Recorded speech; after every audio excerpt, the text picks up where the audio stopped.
وعلیکم السلام ورحمۃ اللہ۔ یہ بڑی زبردست آپ نے ان کی دکھتی رگوں پر ہاتھ رکھ دیا ہے الیاس صاحب، اور پوری طرح پن پوائنٹ کیا ہے نام لے کے، تاکہ ممکن ان میں سے کوئی اللہ سے ڈر جائے، اور خاص کر جو پیچھے چلنے والے ان لوگوں کے ممکن ہے کسی کے دل میں یہ خیال پیدا ہو جائے۔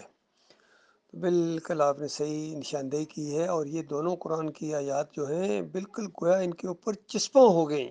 پھر بھی ان کی آنکھیں نہیں کھل رہی ہیں۔ کتنا زور دے کے اس میں کہا گیا تھا وَاعْتَصِمُوا بِحَبْلِ اللَّهِ جَمِيعًا وَلَا تَفَرَّقُوا،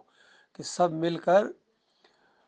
اللہ کی رسی، اور یہ سب جانتے ہیں اللہ کی رسی کیا ہے، اللہ کی کتاب اللہ کی رسی ہے۔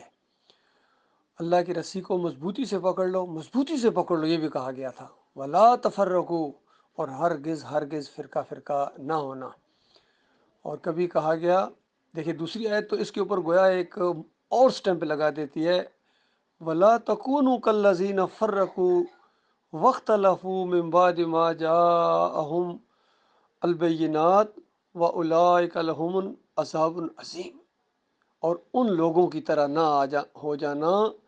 جنہوں نے واضح دلائل آنے کے بعد، واضح دلائل آنے کے بعد، دیکھیے پوری طرح ان پر یہ بات فٹ ہو رہی ہے یا نہیں ہو رہی ہے کہ واضح دلائل آ گئی تھی، یہ جو دعوت اٹھی تھی اس دور کے اندر کفر و شرک کے خلاف،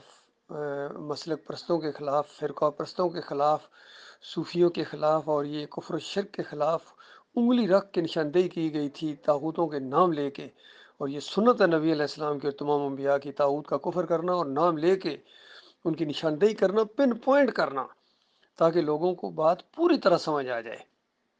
تو اس طرح پوری طرح ان کی بات سمجھ میں آ گئی تھی، اس کے بعد انہوں نے اللہ کی رسی کو چھوڑنا شروع کر دیا، اللہ کی کتاب کے ساتھ انہوں نے اختلافات کیے، جو بھی پیچھے ہٹا ہے اللہ کی کتاب کے ساتھ اختلاف کر کے پیچھے ہٹا ہے۔ جماعت کو چھوڑنے کے لیے، ایمانداروں کی جماعت چھوڑنے کے لیے کچھ نہ کچھ تو بہانہ ہونا چاہیے نا، تو انہوں نے بہانے بنائے ہیں، ہر دور میں یہ آہستہ آہستہ نکلتے رہے ہیں۔ ڈاکٹر صاحب کی زندگی کے اندر کمال عثمانی نکل گیا تھا اپنے لاؤ لشکر کے ساتھ، پھر ڈاکٹر صاحب کی وفات کے فوراً بعد 3-4 مہینے بعد ہی ان لوگوں نے عبد القادر سومرو، امیر بادشاہ، اور یہ جو عبد الہادی، مولوی بشیر ملتان والے، اور غضنفر چشتی رفاعام والے، اور یہ پھر بخت زادہ، اور یہ سارے آہستہ آہستہ نکلے ہیں ذیشان۔ بعد میں سرفراز نے ایک عدم بچایا جماعت کے اندر، سرفراز اور حکیم رمضان نے مل کے، اور یعقوب علی تو ان کے بالکل مٹھی کے اندر تھے، تو یہ سارے سعید احمد، انیس الدین، سب نے، فیاض محمود باجوان کے بڑے محرک تھے ادھر پنجاب کے اندر، یہ سارا کام انہوں نے کیا، اندر و اندر رجیم چینج کرنے کے لیے پوری پلاننگ کی ہے۔ اور 1.25 گھنٹے کی جو تقریر ہے حکیم رمضان کی گفتگو اور سرفراز کی، بالکل وہ سننے کے بعد اگر معمولی سی بھی کسی کے اندر عقل ہے تو وہ یہ محسوس کر سکتا ہے پوری طرح کہ بال برابر بھی کوئی عقیدے کا اختلاف نہیں تھا۔ 1.25 گھنٹے کی انہوں نے آپس میں گفتگو کی ہے، مختلف ہفتوں کی جو شورا کی میٹنگ اندر کے پوائنٹ ہوتے اس پر کہہ لگاتے تھے، یہ سارے، یہ سب کچھ انہوں نے کیا، سب کی آنکھوں کے سامنے ہے۔ اس طرح انہوں نے اختلاف کیا، اور محمد حنیف نے سجدہ تعظیمی کے حوالے سے دیکھیے کتنا اختلاف کیا، اللہ کی کتاب کے ساتھ غدر کیا۔ پھر کہتا ہے کہ اللہ تعالیٰ نے اپنی ایک صفت عیسیٰ علیہ السلام کو دے دی، اپنی ایک صفت عیسیٰ علیہ السلام کو دے دی، اندازہ لگائیے اللہ تعالیٰ صفتیں بانٹ رہا ہے۔ تو پھر مشرکین مکہ کا کیا قصور تھا بتاؤ، کہ وہ بھی تو یہی کہتے تھے اللہ تعالیٰ نے یہ سب کچھ دیا ہے ان کو، سب جو کچھ ان کے پاس ہے اللہ ہی کا ہے، اور یہ کہتا ہے اللہ نے سجدہ کروا دیا اور اللہ کی مشیت یہی تھی، اللہ کا حکم یہی تھا، اندازہ لگے، نہ مشیت ثابت کر سکتا ہے نہ حکم ثابت کر سکتا ہے،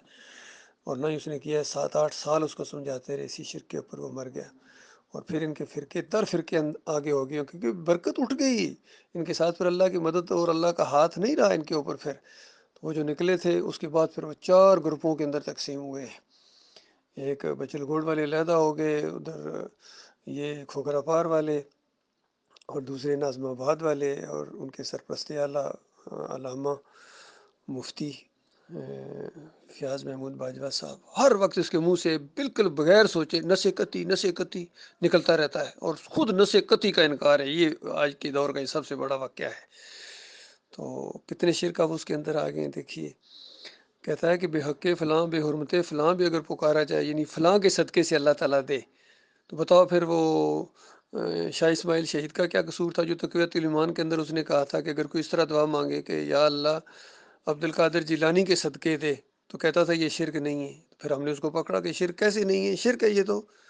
اگر یہ باجوہ صاحب کہیں کہ بے حق فلاں بے حرمت فلاں کہنا شرک نہیں ہے، تو پھر بتاؤ کیا فرق ہے ان میں اور ان میں؟ پھر کہتے ہیں بادشاہ کے سامنے اگر سر جھکا دیا جائے تکریم، تو بالکل یہ شرک نہیں، یہ تو اللہ نے تکریم رکھی ہے، اندازہ لگائیے۔ بتائیے، بادشاہ انبیاء گزرے ہیں، کوئی ایک نبی اپنے سامنے سر جھکانے کو پسند کر سکتا ہے؟ نبی بادشاہ جو یوسف علیہ السلام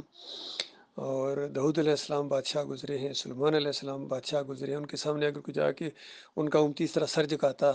تو کیا وہ پسند کرتے اس بات کو؟ ہاں، کافر مشرک بادشاہ جھکاتے رہے، وہ تو سجدے کرواتے رہے، ان کی بات چھوڑو، وہ تو کافر مشرک تھے، اسی وجہ سے کافر مشرک تھے کہ اللہ کے سامنے سر جھکانے کے بجائے انہوں نے اپنے سامنے سر جھکوائے تھے۔ تو اپنے علامہ نصیحتی صاحب کہتے ہیں کہ نہیں، یہ جو ہے نا یہ شرک نہیں ہے۔ پھر اس کے بعد جمہوریت کو آج دن تک انہوں نے شرک نہیں کہا، غلط ہے، ناجائز ہے، یہ الفاظ کے استعمال کریں گے، طاغوتی تک کہہ دیتے ہیں، لیکن شرک نہیں کہتے ہیں، پتہ نہیں کیا موت پڑتی ہے ان کو۔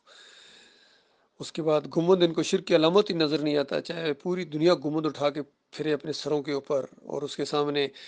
وہ غلے میں پیسے ڈالیں، اس کو چومیں برکت کے لیے، تو نہ جی نہ، ان کے نزدیک شرک نہیں ہے یہ ساری چیزیں ان کے اندر آ گئی ہیں آہستہ آہستہ، ان فرقوں کے اندر، مسلکوں کے اندر۔ اسی طرح یعقوب علی کتنی حدیثوں کا انکاری ہے، اور پھر کتنا مذاق اڑایا اس نے معجزات کا، تو سب کچھ قرآن کی آیات کا مذاق اڑائیں پھر بھی یہ مومن ہے، اصل میں اس لیے یہ فرقے بنے ہیں۔ ادھر وہ بچر گوٹ والے بھی اسی طریقے سے، کتنی چیزیں ان کے اندر ہیں، نشاندہی کی ہیں، ٹس سے مس نہیں ہوتے۔ بہرحال کوئی نہیں، اپنے انجام کو پہنچیں گے بھائی، ہمارا کام تھا سمجھانا، ان کے اوپر بالکل حجت تمام ہے، ان سب کے اوپر بالکل آخری حد تک ان پر حجت تمام کر دی گئی ہے۔ اب بھی جو آنکھیں بند کر کے ان کے پیچھے چلے گا، وہ ان کے ساتھ ہمیشہ کی وہاں بربادی کے ساتھ جب پہنچے گا تو پھر یہ چیخیں گے چلائیں گے، لیکن واپس نہیں آ سکیں گے۔